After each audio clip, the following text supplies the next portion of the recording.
अवसर है। जी हां, आज है इंडिया न्यूज जॉय बांग्ला का कॉन्क्लेव। आईटीवी नेटवर्क का परिवार लेकर आ रहा है हमारे बंगाल दर्शकों के लिए एक नया channel India news Joy Bangla. और आज इस नए चैनल के लिए ये खास कॉन्क्लेव का आयोजन किया गया है। और हमारे जो प्रथम मेहमान हैं इस खास अवसर पर, वह कोई और नहीं बल्कि राज्य के प्रथम सदस्य हैं। जी हां, पश्चिम बंगाल के राज्यपाल जगदीप धनखड़ जी जुड़ चुके हैं हमारे संग इस वक्त। जगदीप धनखड़ जी, बहुत बहुत स्वागत है आपका इंडिया न्यूज जॉय बांग्ला पर। आज ये नए चैनल का आगाज हो रहा है और आप हमारे प्रथम मेहमान हैं। बहुत बहुत स्वागत है आपका। उदय प्रताप जी, मैं आपका आभारी हूं। उदय प्रताप जी, मैं आपको कह सकता हूं without fear of contradiction, Calcutta जैसा कोई शहर नहीं है, पश्चिम बंगाल जैसा कोई प्रांत नहीं है। कोलकाता वास्तव में सिटी ऑफ जॉय है। बंगाल कल्चर का एपिसेंटर है। आप बंगाल के किसी भी हिस्से में चले जाइए, आपको वो देखने को मिलेगा जिसका मुकाबला दुनिया में आपको शायद ही कहीं मिले। आप सुंदरबन चले जाइए, चाहे दार्जिलिंग चले जाइए। हमारे यहाँ 51 शक्तिपीठों में से कितनी ज्यादा है देखिए। आप शांति निकेतन देखिए, 100 साल मनाने जा रही है। आप जादवपुर यूनिवर्सिटी देखिए, कलकत्ता यूनिवर्सिटी, आप विक्टोरिया मेमोरियल इंडियन म्यूजियम देखिए, मतलब नेशनल लाइब्रेरी, कुछ भी आप देखेंगे आपको मिलेगा। आप यदि अगर ऐतिहासिक पृष्ठभूमि में देखेंगे तो सबसे बड़ा सामाजिक सुधार राजा माउंट रॉय, मतलब दुनिया को प्रभावित करने वाला थॉट प्रोसेस आपको विवेकानंद जी मिलेंगे, रविन्द्रनाथ टैगोर मिलेंगे। मतलब जहां किसी भी फील्ड में आप देखें, आर्ट, म्यूजिक, साइंस, लिटरेचर, किसी भी फील्ड में you will find a Bengali mind performing at the highest level. हमारे यहाँ कितने नोबेल लॉरिएट्स हैं, भारत रत्न है, किस फील्ड में काम नहीं किया गया है। मैं तो कह सकता हूं कि जहां जहां बंगाल में गया मुझे आश्चर्य हुआ कि मैं बंगाल नहीं आता तो मैं किस प्रकार से इग्नोरेंट होता। तमलुक में गया तो पता लगा सैकड़ों साल पुराना क्या इतिहास है। चैतन्य प्रभु की भूमि में जाएं तो पता लगता है क्या हुआ है। आप कहीं भी चले जाइए, जानने की आवश्यकता है। नॉर्थ बंगाल में जाएंगे, सुंदरबन को लोग जानते हैं, दुनिया के अंदर स्थान है, पर नॉर्थ बंगाल में जाएंगे कितने नेशनल पार्क हैं, कितनी वाइल्ड लाइफ सेंचुरीज हैं, टाइगर रिजर्व है, दार्जिलिंग के साइड में कलिम्पोंग है, देखते ही बनता है। तो उदय प्रताप जी, यहां ज्यादा समय दीजिए, आपकी चैनल सही समय पर आई है। मीडिया का रोल पश्चिम बंगाल के हित में रहे, ये मैं कामना करता हूं। क्योंकि आप हमारे प्रथम मेहमान हैं धनखड़ जी, तो मैं आपसे जरूर एक संदेश चाहूंगा हमारे पूरे टीम के लिए, India news Joy Bangla team के लिए, आईटीवी नेटवर्क की टीम के लिए और मीडिया के लिए आपका संदेश क्या रहेगा। मीडिया की भूमिका बहुत अहम है। आजकल चुनाव चल रहे हैं पश्चिम बंगाल में, तो मीडिया की भूमिका पे और हमारे टीम के लिए आपका क्या संदेश रहेगा। मैं आपको मुबारकबाद देता हूं कि आपने ऐसा सोचा कि आपका परिवार पश्चिम बंगाल में भी अपनी उपस्थिति दर्ज करे। इंडिया न्यूज जॉय बांग्ला को मैं बहुत शुभकामनाएं देता हूं। आपके माध्यम से आपको और आपके सभी सहयोगियों को मैं ये मानकर चलता हूं, ये उनका सार्थक प्रयास राज्य की जनता के हित में रहेगा। पश्चिम बंगाल का प्रथम सेवक होने के नाते मैं सौभाग्य मानता हूं कि आपने पहले दिन ही मुझे ये मौका दिया है। एक बेहद दिलचस्प चुनाव आजकल चल रहा है पश्चिम बंगाल में धनखड़ जी, तो मैं पूछूंगा आपसे, 2 चरण बीत चुके हैं। पहले 2 चरण को आप किस नजरिए से देखते हैं? बहुत ही हाई वोटिंग टर्नआउट रहा है, ये क्या दर्शा रहा है? उदय प्रताप जी, प्रजातांत्रिक व्यवस्था में मीडिया का बहुत ही जबरदस्त स्थान है। मैं लगातार कहता रहा हूं कि मुझे उस दिन से डर लगता है जिस दिन मीडिया डर जाएगा। मैं समझता हूं मेरा वाक्य सब कुछ कह रहा है। मैं ये कहना चाहता हूं, media has to be fearless, media has to be fair. और जब कभी कहा किसी ने कि खबर क्या है, खबर वो है जिसको लोग छिपाना चाहते हैं। मैं उम्मीद करता हूं, आशा करता हूं कि जब मीडिया ग्राउंड रियलिटी को दिखाएगा, जब मीडिया उस बात को दर्शन कराएगा कि वास्तव में क्या हो रहा है, तो सुधार अपने आप होगा। जब मीडिया के बारे में कहा गया है कि प्रजातांत्रिक व्यवस्था के अंदर it is the fourth pillar, मैं कहता हूं it is the strongest pillar. और मीडिया अपना काम निष्पक्षता से करे, निर्भीकता से करे, जनहित में करे और थोड़ा सेंसेशन से अलग हटकर करे, ऐसी मैं कामना करता हूं। बाकी उदय प्रताप जी, मैं मीडिया को राय नहीं देता, मैं उनसे इंस्पिरेशन लेता हूं, मीडिया से मैं गाइडेंस लेता हूं, मैं देने की हालत में नहीं हूं।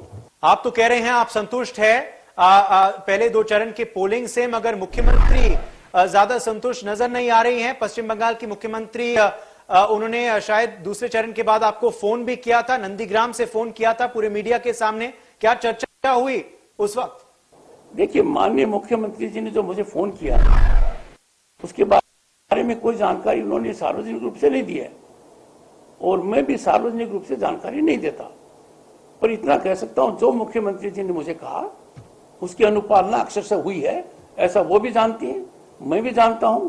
और ये बहुत सुखद अनुभव उनके लिए भी है, मेरे लिए भी है, क्योंकि प्रजातांत्रिक व्यवस्था में हम सबकी सबसे बड़ी जिम्मेवारी है कि हम प्रजातांत्रिक व्यवस्था के जो श्रेष्ठ मूल्य हैं उनमें किसी प्रकार की कमी न करें। और जहां तक मैंने ये कहा कि बाय एंड लार्ज पीसफुल है, तो आप अंदाजा लगाइए कि 2 फेजेज में कितने बूथ हैं और शिकायत कितने बूथ के बारे में हुई है। प्रथम चरण के किसी भी बूथ की रीपोलिंग की मांग नहीं की गई, ये रिकॉर्ड पर है। इस फेज की कितनी की जाएगी मेरे को जानकारी नहीं है, पर मैं आपको कह सकता हूं पहले के मुकाबले बहुत कम होगा।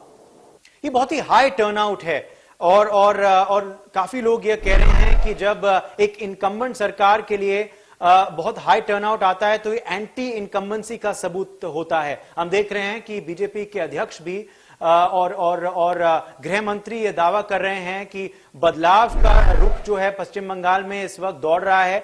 क्या आपको लगता है ये जो हाई टर्नआउट है वो बदलाव की ओर ले जा रहा है पश्चिम बंगाल को? क्या बदलाव नजर आ रहा है आपको पहले 2 चरण के वोटिंग के पश्चात? नहीं, ये राजनीतिक विषय है। उदय प्रताप जी, मुझे इसमें मत डालिए। मैं मॉडल कोड ऑफ कंडक्ट के अंदर राज्यपाल होने के नाते आई विश टू कन्फाइन संवैधानिक की जो सीमाएं हैं उसका उल्लंघन न मैंने आज तक किया है न करने का मेरा मानस है। मेरा यह है कि राज्यपाल का राजनीति से कोई सरोकार नहीं है। मैं राजनीतिक आउटकम के अंदर स्टेक होल्डर नहीं हूं। मेरा सिर्फ इतना सरोकार है कि राज्य में चुनाव संपन्न बिना वायलेंस के हो जाएं, कानून सम्मत हो जाएं, विधि सम्मत हो जाएं और संविधान के दायरे में हों। और मेरे को प्रसन्नता है इस बात की कि इस दिशा में हम आगे बढ़ रहे हैं, पर इस प्रवृत्ति को हमें नर्चर करने की आवश्यकता है ताकि आने वाले जो 6 फेज हों उसमें इसकी और बढ़ोतरी हो। राजनीतिक विषय से मैं बहुत कोसों दूर रहना चाहता हूं आज के दिन, और आपने शुरू में भी कहा था और आप भी इस बात में मेरी मदद करेंगे।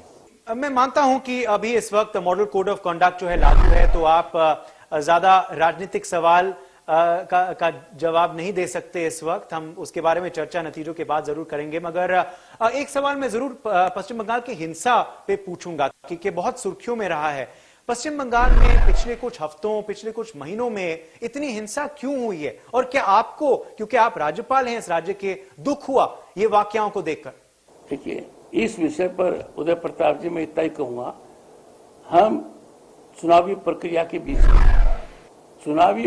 के बीच में प्रथम सेवक राज्यपाल का कुछ भी कहना ठीक नहीं होगा। मैं इतना आपको कहना चाहता हूं कि 2 फेज में जो चुनाव प्रक्रिया हुई है वो बाय एंड लार्ज शांति प्रिय हुई है, और इसके लिए मैं पहले भी कह चुका हूं, सेंट्रल फोर्सेज, वेस्ट बंगाल की पुलिस और इलेक्शन कमीशन का डायरेक्शन सार्थक साबित हो रहा है। इससे ज्यादा इस मौके पर मैं इंतजार करूंगा। आपकी चैनल शुरुआत हुई है 2 मई के बाद। उदय प्रताप जी, आप आइए, आपकी पृष्ठभूमि है, हम भी आपसे कुछ प्रश्न आपके स्कूल के बारे में करेंगे, दून के बारे में, आपके इलाके के बारे में करेंगे और लंबी चौड़ी चर्चा करेंगे अपने।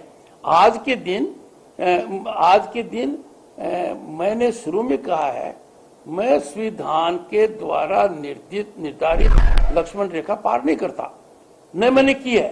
आपको भी कहूंगा कि 2 मई के बाद आपको कोई उदाहरण मिले मुझे कहिए, पर मॉडल कोड ऑफ कंडक्ट में मेरे ऊपर ज्यादा ऑब्लिगेशन है कि मॉडल कोड ऑफ कंडक्ट में मैं वो बात करना तो जरूर पसंद करूंगा जहां आम मतदाता, आम नागरिक, आम सरकारी अधिकारी संविधान की अनुपालना करते हुए कानून के दायरे में रहकर इस बहुत बड़े उत्सव में अपनी भागीदारी दे।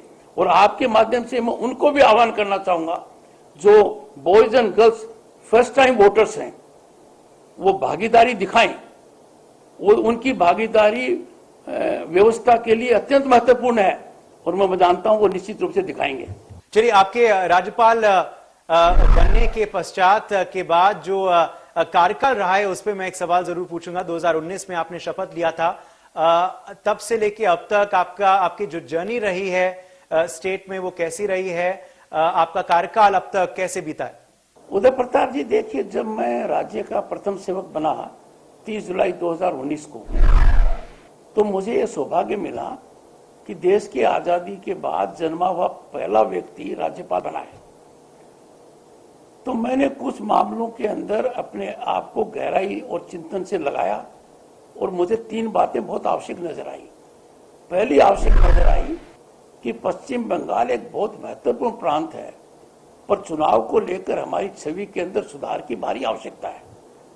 और ये पराकाष्ठा पर तब पहुंच गया जब 2018 के पंचायत चुनाव हुए और 2019 के लोकसभा चुनाव हुए। तो 2 फेज हमने देखे हैं। मैं आपको कह सकता हूं बहुत बड़ा सुधार हुआ है। We are on a positive track. और जो आपने वोट परसेंटेज की बात की है, प्रथम फेज में भी और सेकंड फेज में भी वोटिंग परसेंटेज 84 से ज्यादा है।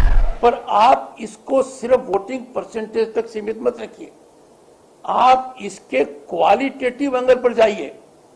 प्रथम फेज में और सेकंड फेज में किसी भी बूथ में किसी प्रकार की अनियमितता की बात अब तक नहीं आई है। ये बहुत बहुत महत्वपूर्ण मामला है। मतलब जो मतदान हुआ है वो ऑथेंटिक हुआ है। ये बहुत बड़ा क्वालिटेटिव एंगल है और इसके लिए मैं इलेक्शन कमीशन, प्रदेश की जनता को, सीएपीएफ को और बंगाल पुलिस को मुबारकबाद देता हूं। लोगों ने छुटपुट की घटनाएं हैं, but by and large poll process peaceful रहा है और ये बहुत ही एक अच्छा रहा है। मैं आशा करता हूं, उम्मीद करता हूं और लोगों को आह्वान भी करता हूं कि आने वाले 6 फेजों में हम इस बात को और आगे बढ़ाएं ताकि पश्चिम बंगाल का जो इमेज मेकओवर है वो निश्चित इस चुनाव से हो जाए। We deserve that image change over. तो इसको मैं इस दृष्टि से देखता हूं। और धनखड़ जी, मैं ये भी जरूर पूछूंगा आपसे कि जो वर्तमान की मुख्यमंत्री है ममता बनर्जी, उनके साथ आपका रिश्ता कैसा रहा है पिछले कुछ महीनों और सालों में? क्योंकि हम अगली मुख्यमंत्री कौन रहेगा या रहेंगी ये तो हम नतीजों के बाद ही जानेंगे, तो मई के महीने में ही जानेंगे। मगर जो वर्तमान की मुख्यमंत्री है उनके साथ कैसा रिश्ता रहा है? मैं सुन रहा था, आप हमारे सहयोगी को बता रहे थे कि सबसे बढ़िया जो संदेश हैं कलकत्ता में वो मुख्यमंत्री के आवाज से ही आते हैं आपके लिए। मगर कुछ तनावपूर्ण लम्हे भी हमने देखे हैं आपके और मुख्यमंत्री के बीच में। तो आपका रिश्ता कैसा रहा है मुख्यमंत्री जी के साथ? नहीं, ममता जी से मेरे संबंध बहुत अच्छे रहे हैं और व्यक्तिगत रहे हैं। इसका अंदाजा आप कल की घटना से भी लगा सकते हैं। उन्होंने जो मेरे से बात की उन्होंने सार्वजनिक नहीं की। हमने आज तक, ममता जी और मैंने नहीं, हमारे बीच में जो बात हुई है उसको सार्वजनिक नहीं किया है, आज तक नहीं किया है। और आपके सहयोगी को मैंने क्यों कहा, ऋषभ को, मैं बता रहा था कि पश्चिम बंगाल के अंदर संदेश है, इस संदेश की बहुत वैरायटी है, रसगुल्ला की बहुत वैरायटी है। और जो सबसे अच्छे मुझे आज तक लगे हैं वो माननीय मुख्यमंत्री जी के यहां से आते हैं। और ममता जी का सिलेक्शन इस मामले में इतना जबरदस्त है कि एक बार तो मुझे उनसे पूछना पड़ा कि माननीय मुख्यमंत्री जी आप कहां से खरीदवाती है बताइए, ताकि हम भी वहां से मंगवा कर और मित्रों को भेजें। और उनका जवाब इतना जबरदस्त था, आप मित्रों की लिस्ट भेजिए, पहुंच जाएगा। इससे आप अंदाजा लगा सकते हैं कि व्यक्तिगत स्तर के ऊपर हमारे संबंध सर्वश्रेष्ठ कैटेगरी में है।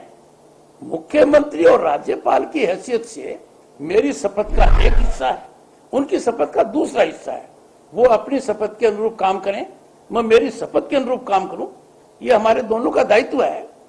और चूंकि संविधान में मेरी शपथ कहती है कि मैं हर किसी को संविधान के दायरे में रखूं, तो मुझे उनको कई बार विवेचन संबंधी कोई बात कहनी पड़ सकती है। बाकी आवर रिलेशंस आर एक्सीलेंट। आखिरी दो सवाल मैं आपसे पूछूंगा जगदीप धनखड़ जी। एक तो आने वाले चरणों के बारे में क्या आपको उम्मीद है कि जैसे आप कह रहे हैं अब तक फ्री एंड फेयर पोलिंग हुई है पश्चिम बंगाल में, आने वाले चरणों में भी ऐसा ही रहेगा? और क्या आपको यही उम्मीद है कि बहुत से लोग आएंगे, वोटिंग टर्नआउट जो है वो पहले दो चरणों की तरह ही हाई रहने वाला है, बहुत लोग आएंगे अपना मतदान करने के लिए? देखिए उदय प्रताप जी, 2 फेज अच्छे निकले, वायलेंस कम हुआ है, लोगों ने खुलकर मतदान किया है, मतदान की प्रतिशत दोनों में 84 से ज्यादा रही है, यह सुखद अनुभव है। This trend has to be nurtured, इसमें खाद पानी देने की आवश्यकता है ताकि आने वाले 6 फेज के अंदर हालात और सुधरें, ताकि पश्चिम बंगाल का नाम फेयर इलेक्शंस के अंदर ऊंचा आए। 2 फेज हमें बहुत आशा की किरण दिखा रहे हैं, मैं मानकर चलता हूं आगे रहेगा। और लोगों ने खुलकर मतदान दिया है, निर्भीकता से मतदान दिया है, छुटपुट की घटनाओं के अलावा सब चीज सामान्य रहा है, ये एक अच्छा काम रहा है। मैं लगातार 2 बातें कहता रहा था, 3 कहता रहा था, पर 2 पर था। एक, हमारे यहाँ चुनावी प्रक्रिया संविधान के दायरे में हो, कानून के दायरे में हो, निष्पक्षता हो, मतदान फ्री और फेयर हो, मतदाता को अपना मत अपने हिसाब से देने की वजह से कोई दुष्परिणाम न सहना पड़े, ये मैं कहता रहा था। दूसरा, सरकारी तंत्र को मैं आगाह करता रहा था कि सरकारी तंत्र का कोई राजनीतिकरण नहीं होना चाहिए, सरकारी तंत्र को राजनीति में दिलचस्पी नहीं लेनी चाहिए, सरकारी कर्मचारी का यह दायित्व नहीं है कि वो राजनीति का काम करे। और जब मैं अच्छा बदलाव देख रहा हूं, सुखद बदलाव देखता हूं, तो मुझे बहुत अच्छा लगता है, and this is a positive change. बाकी राज्यपाल की दृष्टि से मैं राजनीति में कोई स्टेक होल्डर नहीं हूं, राजनीति किधर जाती है, ऊंट किधर करवट बैठता है, इससे मेरा कोई लेना देना नहीं है। मेरा लेना देना बहुत सीमित है, और मेरा लेना देना सीमित है कि सब कुछ भारत के संविधान की मूल भावना के अंतर्गत हो, कानून के दायरे में हो, रूल ऑफ लॉ के अनुसार हो, इतना ही मेरा देखना है, इसके अलावा मैं स्टेक होल्डर नहीं। आखिरी सवाल मैं आपसे पूछूंगा, क्योंकि आप पश्चिम बंगाल के इस वक्त राज्यपाल हैं, तो आने वाले दिन, आने वाले महीने, साल पश्चिम बंगाल के लिए कैसे रहेंगे? क्या आपको उम्मीद है कि पश्चिम बंगाल जो है वो सोनार बांग्ला की तरफ बढ़ेगा? क्या आपको यह उम्मीद है कि देश में जो विभिन्न इस वक्त समस्याएं हैं, चाहे वो कोरोना का सेकेंड वेव क्यों ना हो, चाहे वो किसान मुद्दे को लेकर ये जो प्रदर्शन चल रहे हैं उनकी बात की जाए, या फिर अन्य मुद्दे जो हैं, क्या आपको उम्मीद है कि आने वाली सरकार जो है वो उन मुद्दों का समाधान करेगी? और पश्चिम बंगाल में आने वाले दिन कैसे रहेंगे आपके नजरिए में? मॉडल कोड ऑफ कंडक्ट की वजह से आपके प्रश्न के कई हिस्से हैं, मैं जवाब नहीं दे पाऊंगा, पर कोविड के लिए जरूर कहूंगा, हमें सेकेंड वेव के लिए ज्यादा सतर्कता दिखानी चाहिए। मैं सभी भाई बहनों से हाथ जोड़ के आग्रह करूंगा कि हमें फटी गली में नहीं आना चाहिए, सेकेंड वेव भी ढंग से निपट जाए, हमारे विवेचन के अनुसार से निपट जाए, हम सजग रहें, सतर्क रहें, और जो हमें मापदंड बताए गए हैं उनकी अनुपालना करें, उसी हिसाब से चलें। चलिए, आप जुड़े हमारे संग, बहुत बहुत शुक्रिया जगदीप धनखड़ जी, आप हमारे प्रथम मेहमान बने और आज आपने हमारे लिए वक्त निकाला, तो मैं आपको शुक्रिया अदा जरूर करता हूं ITV नेटवर्क के बिहाफ पे। आप सबको बहुत बहुत शुभकामनाएं कि आपने इंडिया न्यूज जॉय बंगला की शुरुआत की है। बहुत बहुत शुभकामनाएं उदय प्रताप जी आपको और आपके सभी सहयोगियों को। नमस्कार। और हम यही कामना करते हैं कि आप इस काफी मुश्किल वक्त में स्वस्थ रहें और सुखी रहें।